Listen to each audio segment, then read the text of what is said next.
12월 둘째 주일을 맞이했습니다. 오늘 저는 여러분에게 이미와 아직 사이에서 라고 하는 제목으로 말씀을 전하려고 합니다. 대림절 2주차를 맞이했는데요. 성탄절 전 4주간을 대림절이라고 해서 우리 교회 원력에 있어서 대단히 중요한 절기가 됩니다. 이 대림절, 대림이라고 하는 말은 기다림이라고 하는 의미를 가지고 있습니다. 그래서 12월은 기다림의 계절이다 하고 이렇게 말할 수 있겠습니다. 자, 누구를 기다리고 무엇을 기다려야 할까요? 사람은 기다림 없이 살아갈 수 없습니다.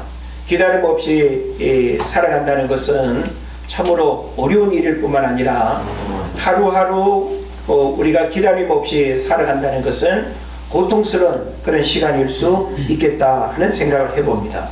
그래서 모든 사람들은 저마다 헤아릴 수 없는 다양한 기다림 속에서 살아가고 있습니다.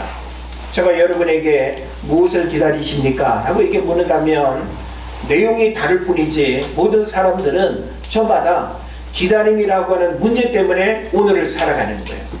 그 기다림이 있기 때문에 오늘의 고통과 어려움의 일들을 우리가 또 이겨낼 수도 있는 것이죠. 이제 학생들은 겨울 방학을 기다릴 테고, 엄마들은 어떨까요? 엄마들은 아이들이 겨울 방학을 기다리는 것처럼 기다릴까요? 아마 아이들이 방학하게 되면 막 그냥 싸우고 또 아이들 이렇게 하루 세끼 밥해 먹이고 하는 그런 여러 가지 이유들 때문에 결코 유쾌하지는 않겠지만 아이들 입장에서는 방학을 간절히 기다리겠죠.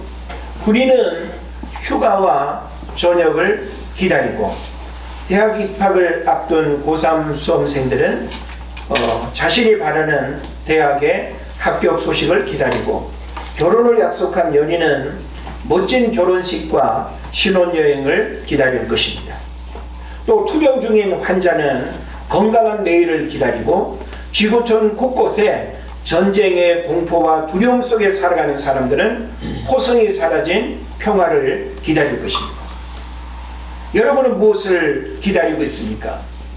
우리의 어떤 삶이 기다림의 연속이고 오늘도 역시 우리는 무언가를 기다리기 때문에 오늘을 살아간다고 할 때 막연한 기다림이 아니라 여러분은 내 삶에 일어날 무언가를 기다리며 살아가고 있는가라고 하는 것입니다.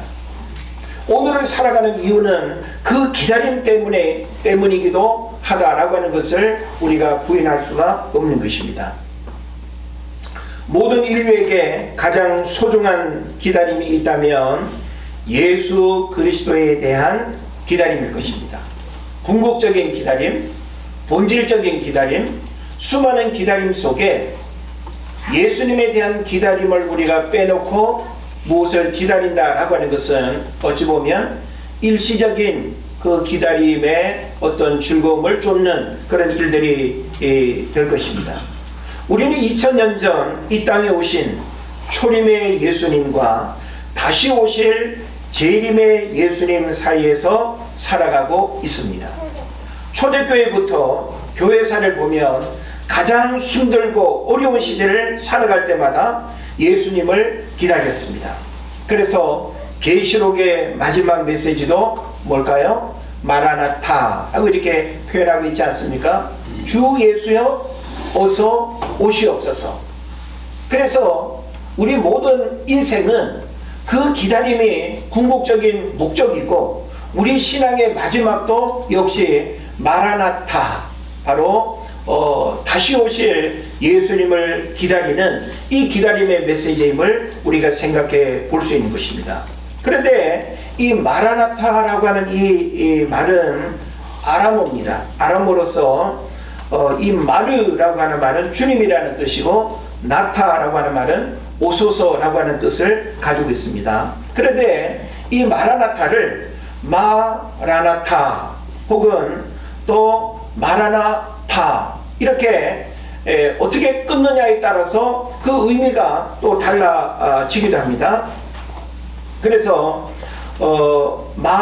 마라나타라고 이렇게 하면 주님이 오신다, 주님이 오실 것이다 가 되고, 마라나타 이렇게 끊으라면 우리 주님 오소서의 그런 청유형이 되는 것입니다. 어쨌든지 이 마라나타라고 하는 이 의미는 주님을 고대하고 주님이 속히 오시길 바라는 그런 신앙적 영혼의 메시지를 담고 있다라고 하는 사실을 우리가 이해해야 될 것입니다. 자, 기독교 신앙에서 하나님 나라와 예수님은 이미와 아직이라는 개념으로 이해할 수 있습니다. already와 not yet이라고 하는 이 두 단어는 우리 기독교 신앙에 있어서 굉장히 중요한 거예요. 그러니까 이미라고 하는 말은 과거형으로 무엇이 이루어졌다는 것이죠. 그런데 아직은 뭐예요? 아직 현실에 일어나지 않은 상황을 의미하는 것입니다. 그래서 하나님 나라를 여러분이 바로 이 이미와 아직이라고 하는 단어로 이해해야 된다는 거예요. 그 얘기는 뭘까요? 하나님의 나라는 이미 임하기도 했고 아직 임하지도 않은, 우리는 그 두 사이에서 살아가고 있다라고 하는 것입니다. 그래서 예수님의 제자들도 하나님 나라에 대한 질문을 이렇게 했을 때 하나님의 나라는 여기 있다 저기 있다가 아니라 바로 너희 마음속에 있다고 예수님이 정확하게 하나님 나라에 대한 그 개념을 말씀해 주셨어요. 이 얘기는 뭘까요? 예수 그리스도를 만난 구원받은 하나님의 백성들에게는 실현된 종말론으로서의 하나님 나라가 이미 임했다는 거예요. 하나님 나라가 뭡니까? 킹덤 오브 갓의 이 하나님 나라는 하나님의 통치와 다스림을 의미하는 거예요. 하나님의 통치와 다스림이 있는 곳이라고 한다면 바로 그 장소, 그리고 그곳이 하나님 나라가 되는 거예요. 그래서 우리는 단순히 땅의 개념으로 하나님 나라를 말하는 것이 아니라 우리 마음속에 하나님의 통치와 다스림이 있다면 우리 마음에 이미 하나님 나라가 임했다는 것이죠.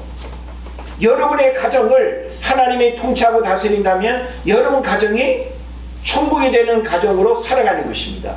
그래서 우리는 죽어서 가는 천국도 믿음으로 바라보지만 이미 이 땅에서부터 하나님의 통치와 다스림을 받는 하나님 나라를 경험하지 못한 사람이 죽어서 가는 하나님 나라만 바라본다고 한다면 이것은 대단히 잘못된 거예요.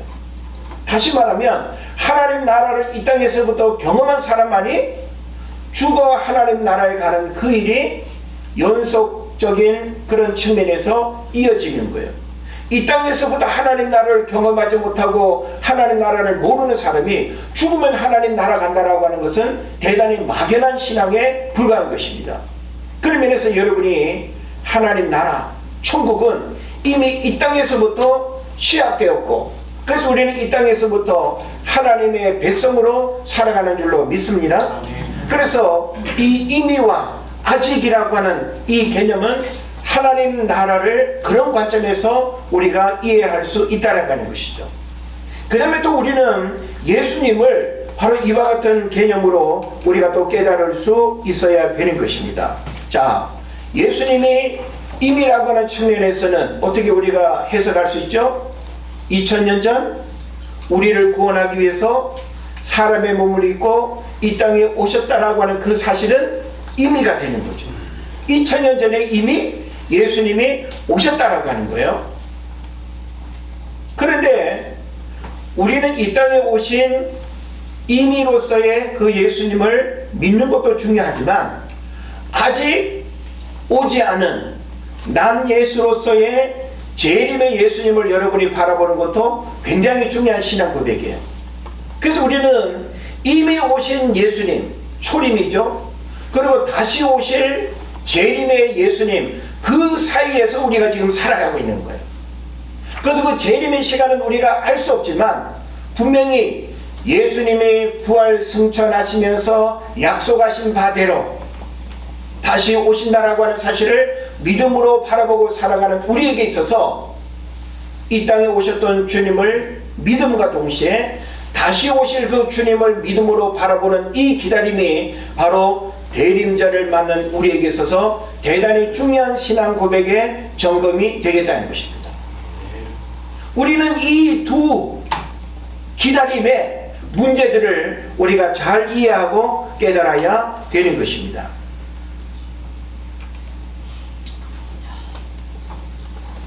구원받은 하나님의 백성들은 실현된 종말론으로서 이미 이 땅에서부터 하나님의 통치와 다스림을 받는 천국을 경험하며 살아가고 있는 것이죠. 그러나 재림을 통한 새 예루살렘의 완성된 천국을 기다리며 또 우리가 살아가고 있습니다. 이 기다림의 신앙은 오늘의 고난과 어려움을 이겨내고 세상의 유혹과 쾌락을 물리치는 근간이 되는 것입니다. 2000년 전 예수님이 유대 베들레헴에서 태어나실 때 구약의 이스라엘 백성들은 선지자들을 통해서 오실 메시아를 선포했고 모든 백성들은 그 메시아를 기다리며 살았습니다. 그래서 오실 메시아를 믿음으로 기다린 사람들은 그것이 복음이었어요. 우리는 예수님을 믿어야 구원받는다고 하잖아요.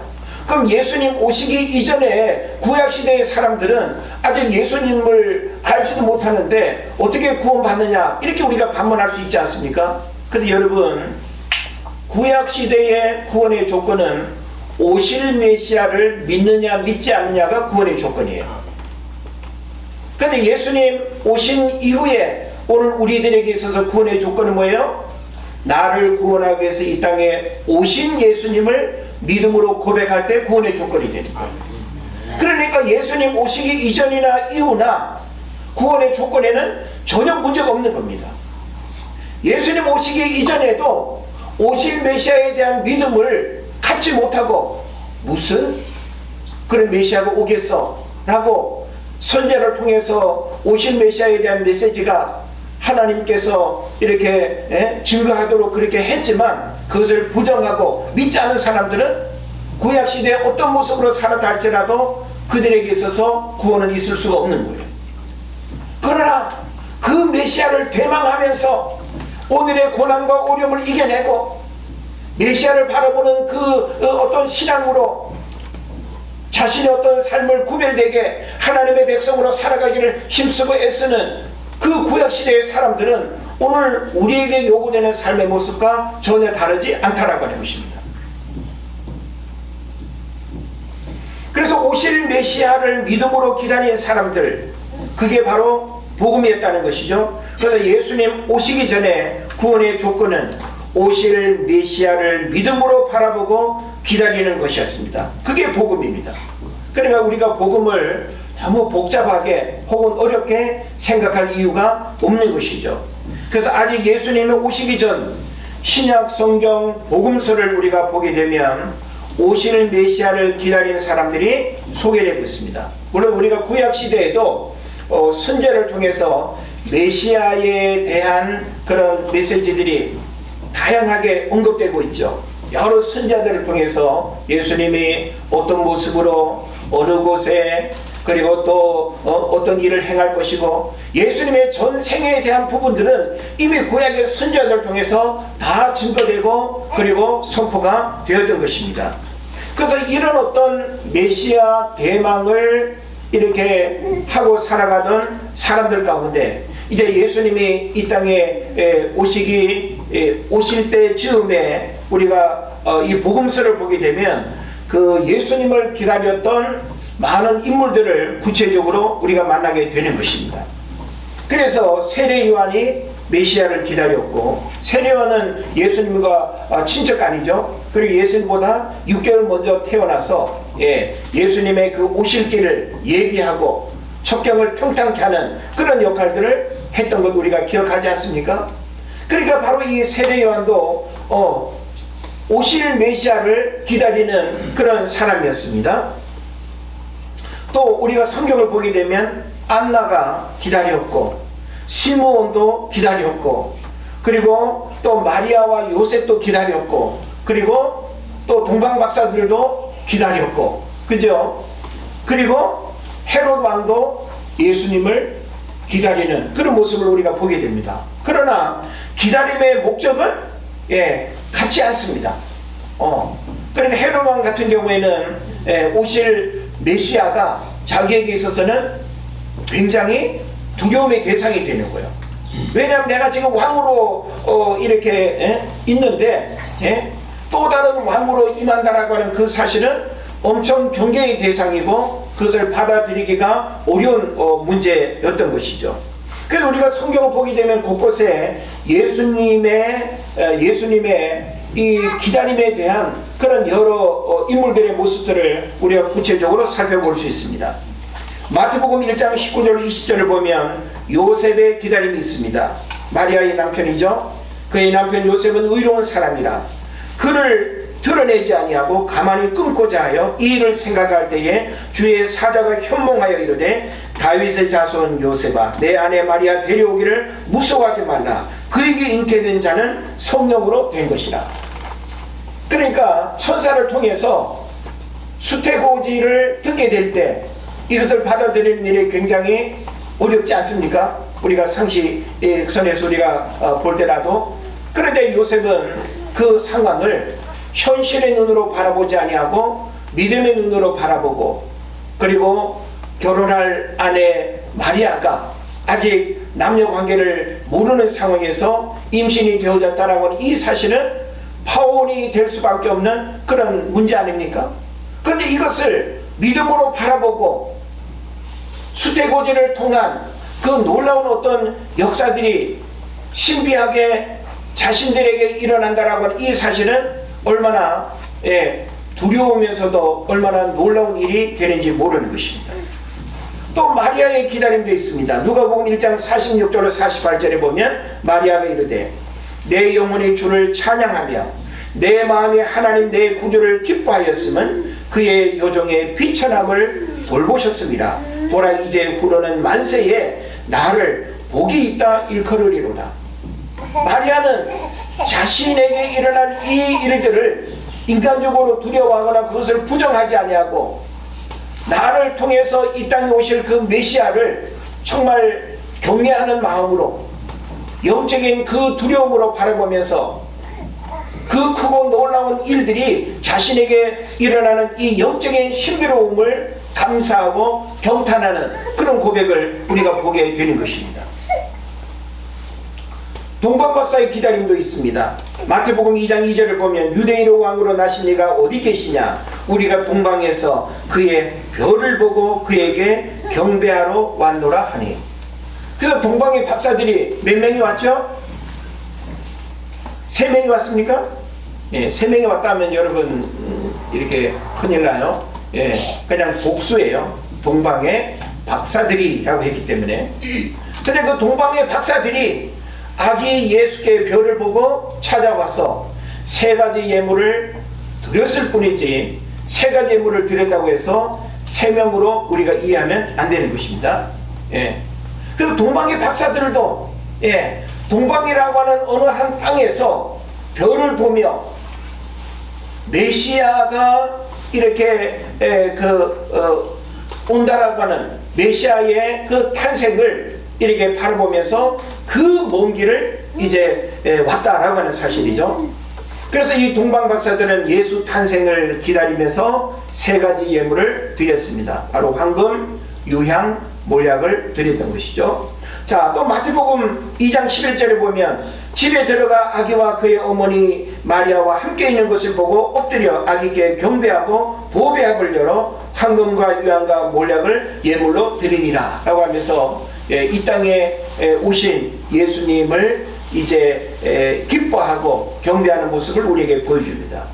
또 경건한 선지자 시므온의 기다림을 우리가 볼 수 있습니다. 누가복음 2장 25절에 보면 예루살렘에 시므온이라 하는 사람이 있으니 이 사람은 의롭고 경건하여 이스라엘의 위로를 기다리는 자라. 성령이 그 위에 계시더라. 이스라엘의 위로를 기다리고 있다. 이 얘기는 뭐예요?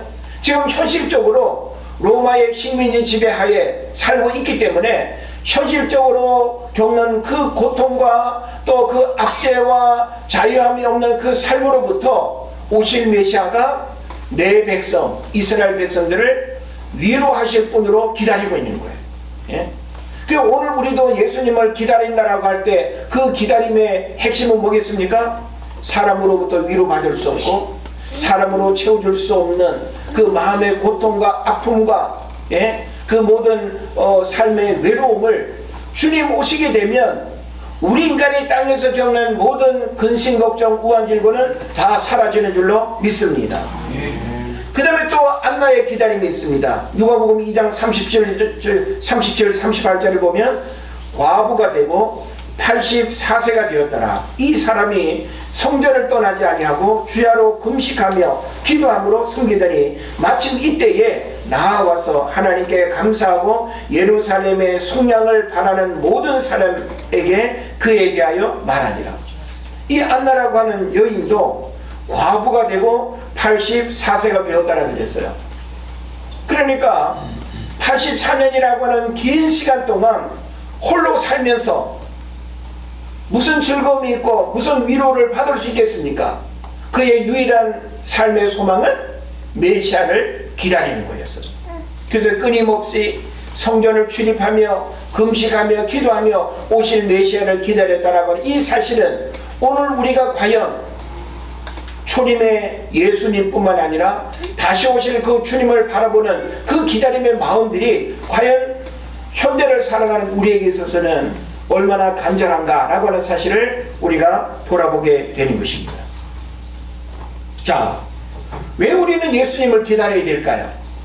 저는 오늘 이 기다림의 절기인 대림절을 보내면서 적어도 한 번쯤은 이 기다림에 대한 어떤 메시지를 우리가 1년에 한 번 정도라도 우리가 다시금 되새김질하면서 이 기다림의 신앙이 우리 안에 다시금 점검되어져야 될 뿐만 아니라 우리가 세상에 먹고 사는 일들에 대한 기다림이 아니라 우리 영혼의 본질적인 그 기다림, 바로 예수 그리스도를 기다리는 것이 얼마나 큰 축복의 일인가라고 하는 사실을 여러분 잘 깨달으시기를 바랍니다.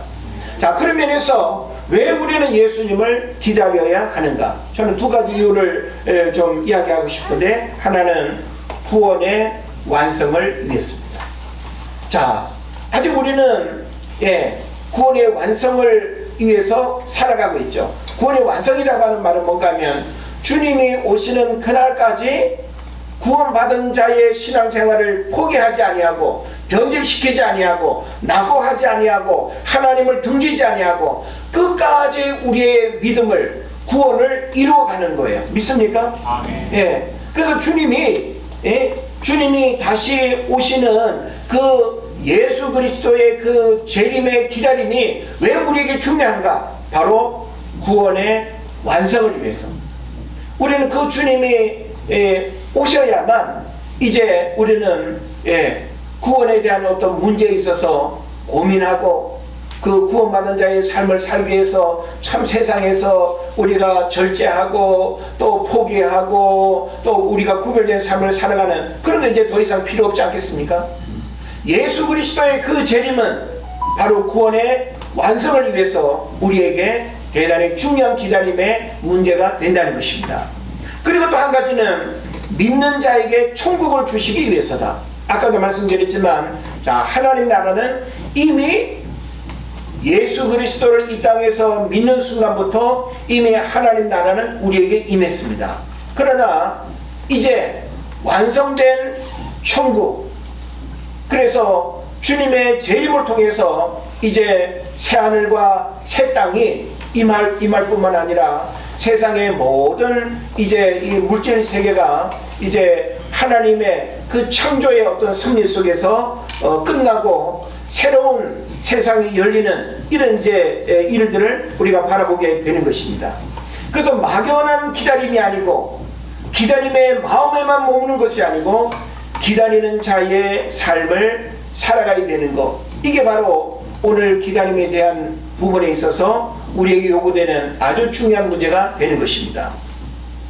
여러분, 우리가 무언가를 기다릴 때 막연하게 기다리는 것과 그 기다림의 어떤 일들을 구체적으로 우리가 마음에 품고 의식하면서 기다리는 것은 굉장히 다릅니다.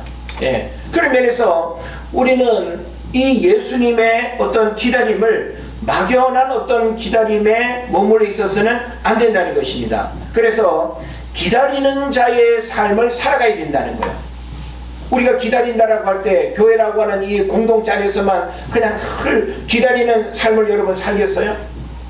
기다린다라고 하는 것은 우리의 어떤 삶을 통해서 기다림의 삶이 드러나고 이루어져야 된다라고 하는 사실입니다. 그래서 기다림이 복음이고 믿음이라면 우리는 기다림의 삶을 실천해야 됩니다. 제가 최근에 여러분에게 우리가 교회로 살아야 된다라고 하는 그런 실천적 삶의 모습의 문제들을 제가 언급을 했는데, 어찌 보면 우리가 교회로 살아간다라고 하는 이 삶의 내용은 기다림의 삶을 살아가는 것과 다르지 않습니다. 그 기다림은 교회라고 하는 이 예배라고 하는 어떤 시간에만 어떤 기다림의 문제를 언급하고 기다림의 문제를 생각하고 끝나는 것이 아니라 우리 삶 전체가 기다림의 삶으로 실천되어져야 된다라고 하는 사실이죠. 그래서 왜 기다리는지, 누구를 기다리는지를 분명하게 증거하는 것이 기다림의 삶이 되는 것입니다. 자, 우리가 누군가에게 그 기다림의 질문을 여러분이 받는다면 누구를 기다린다고 말해야 되고 왜 기다려야 되는지를 여러분 말할 수 있어야 되지 않습니까? 그래서 우리가 기다림의 삶을 살아간다는 것은 내가 예수님을 기다리는데 그 예수님을 기다리는 이유를 여러분이 분명하게 말할 수 있어야 된다는 거예요. 그리고 그 기다림 끝에 우리에게 주어질 그 크고 놀라운 구원과 하나님 나라의 그 완성을 우리가 생각하면 이 기다림은 결코 손해보는 헛수고의 기다림이 아니다라고 하는 사실을 여러분 깨달으시기를 바랍니다. 신부가 신랑을 기다림 같이 영적 신부로 구원받은 여러분들은 신랑 되신 예수님을 맞이할 수 있는 준비와 깨어있음이 필요하다는 사실을 알아야 합니다. 열처녀의 비유를 통해서 우리는 미련한 5 처녀와 슬기로운 5 처녀의 공통점과 차이점을 비교할 수 있습니다. 등을 준비하되 기름을 준비하지 않으면 예고 없이 임하시는 주님의 재림을 맞이하지 못하는 어리석은 이제 미련한 처녀가 되는 것이죠. 그런 면에서 등은 누구든지 다 가지고 있는데 기름이라고 하는 이 성령의 어떤 임재 속에서 성령께서 깨닫게 하시고 감동하시고 또 말씀하시는 부분들을 우리가 영적인 예민함으로 우리가 이렇게 교통하는 것이 아주 중요하다라고 하는 사실이죠. 그런 면에서 하나님은 깨어 기도하는 자들에게는 주님의 때가 도둑같이 임하지만 예고 없이 그렇게 임하도록 하지 않는다는 거예요. 그 얘기는 뭔가 하면 우리가 영적인 민감함 속에 깨어 기도하면 하나님은 깨어 기도하는 자들에게 하나님의 때를 분별하고 그 때를 준비할 수 있는 그런 기회들을 우리에게 주신다는 거예요.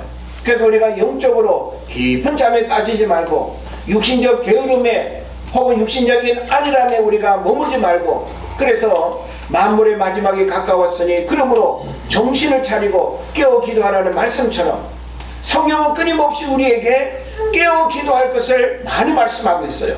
그래서 여러분 영적인 깊은 잠에 빠지면 우리가 이렇게 장차 오실 그 재림의 예수님을 맞이할 수 있는 준비를 못하게 된다라고 하는 사실을 여러분 깨달으시기를 바랍니다.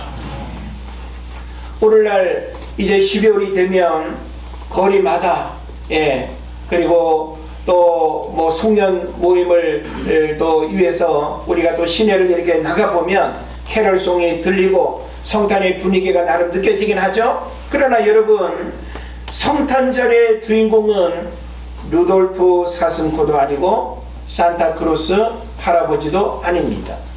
우리는 성탄절을 이야기할 때 성탄절의 주인공이 누구냐? 성탄절에 우리가 기억하고 성탄절의 그 본질적 의미가 무엇인가라고 하는 부분이 있어서 결코 왜곡하거나 변질시켜서는 안 되는 것입니다. 성탄절의 주인공은 예수님입니다. 성탄절에 우리는 무엇 때문에 기뻐하고 즐거워야 됩니까? 선물입니까?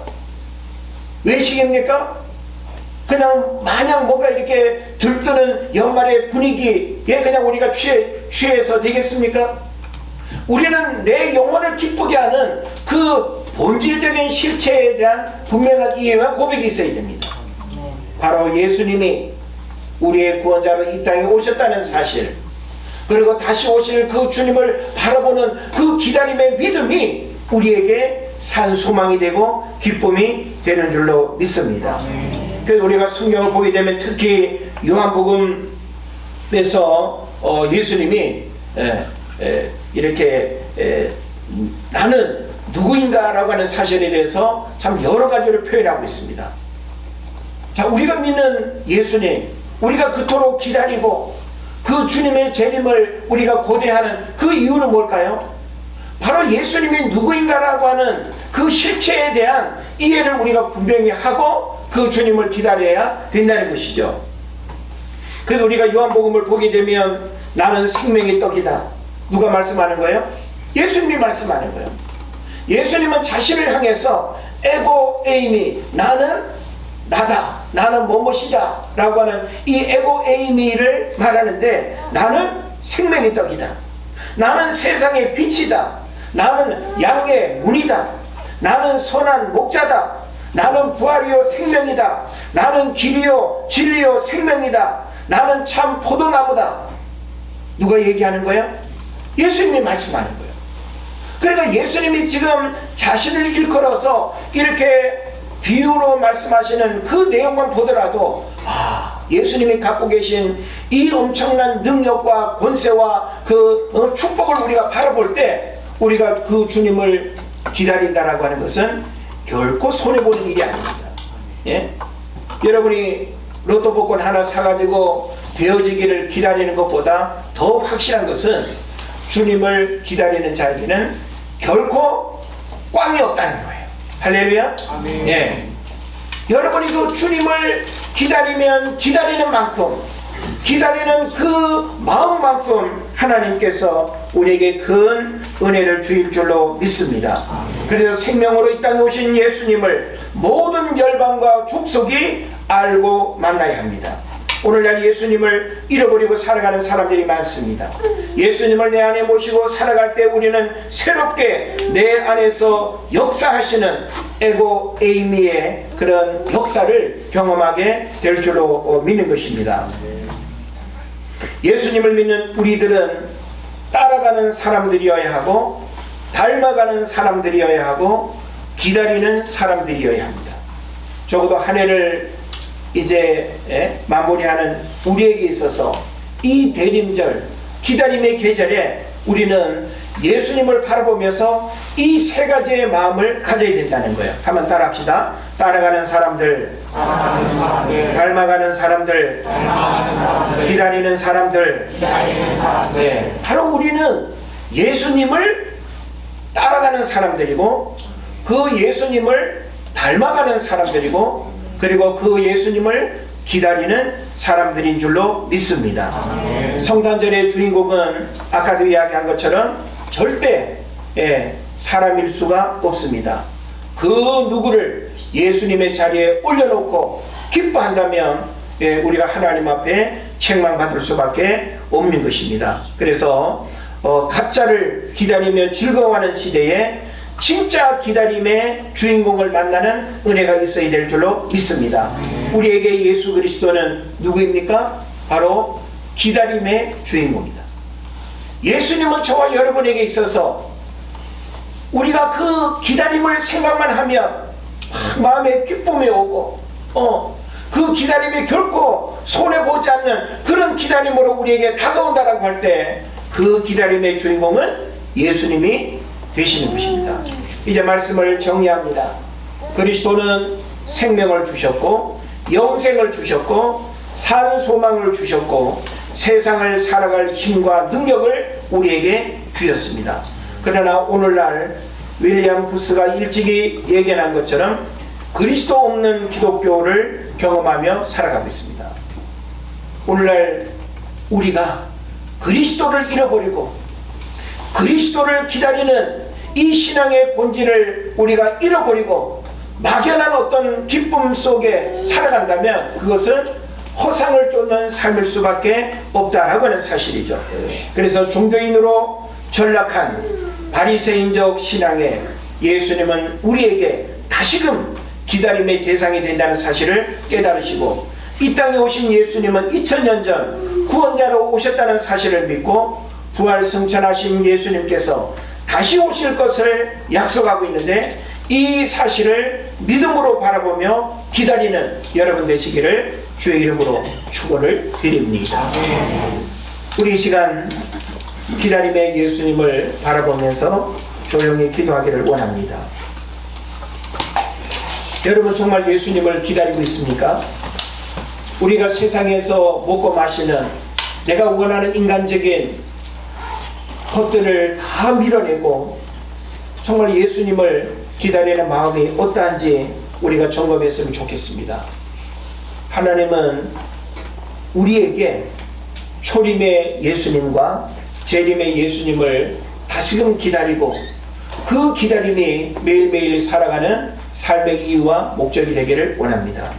이 기다림의 마음을 다시금 우리에게 우리가 회복하기를 우리가 바라면서 우리 조용히 기도하겠습니다.